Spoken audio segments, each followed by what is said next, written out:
శ్రీయుత గౌరవనీయులైన ప్రధానోపాధ్యాయులు నాగభూషణం సార్ గారికి, హెడ్ మాస్టర్ బాబురావు సార్ గారికి, జోషి సార్ గారికి, ఉపాధ్యాయులకు, నాతోటి విద్యార్థులకు ముందుగా గణతంత్ర దినోత్సవ శుభాకాంక్షలు.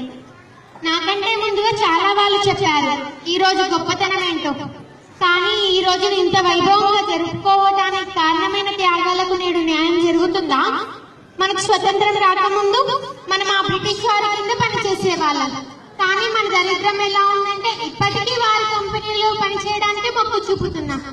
ఇంకా స్వతంత్రం వచ్చి లాభం ఏంటి? అంతమంది స్వతంత్ర సమరయోధుల త్యాగం వృధా అయినట్టే కదా. సంవత్సరంలో ఒక్కరోజు త్రివర్ణ పతాకాన్ని గర్వంగా ఎగురవేసి తర్వాత మర్చిపెట్టి కనీసం దాని గురించి ఆలోచించాం. ఇదే నా దేశభక్తి. ఈ మాత్రం దానికి ఇన్ని సంబరాలు ఎందుకు సార్? ఆనాటి వారి త్యాగం మన కోసం కాదా? వాళ్ళు ఎన్నో కష్టాలు ఎదుర్కొని పెట్టిన స్వతంత్రం అనే చెట్టు ఫలాలు నేడు కొందరి వల్ల దుర్వినియోగం అవుతున్నాయి. మొన్న జరిగిన గ్రూప్ 2 ఎగ్జామ్ 8 లక్షల మంది రాశారంటే మన నిరుద్యోగ సమస్య ఎంతో ఉందో మనం అర్థం చేసుకోవచ్చు. ప్రతి వాడు ప్రభుత్వ ఉద్యోగం కోసం చూసే కంటే సొంతంగా ఉపాధి కల్పించుకున్నప్పుడే దేశాభివృద్ధి మొదలవుతుంది.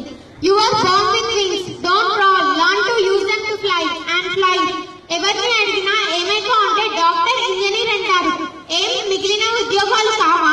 వాటికి పెరిగిన క్రేజుకు మొన్న జరిగిన ఎంసెట్ కుంభకోణం చక్కటి ఉదాహరణ. అన్ని లక్షలు పోసి సీట్ కొంటున్నారు అంటే అదే డాక్టర్ అయ్యాక అంతకు 10 సంపాదించడానికి.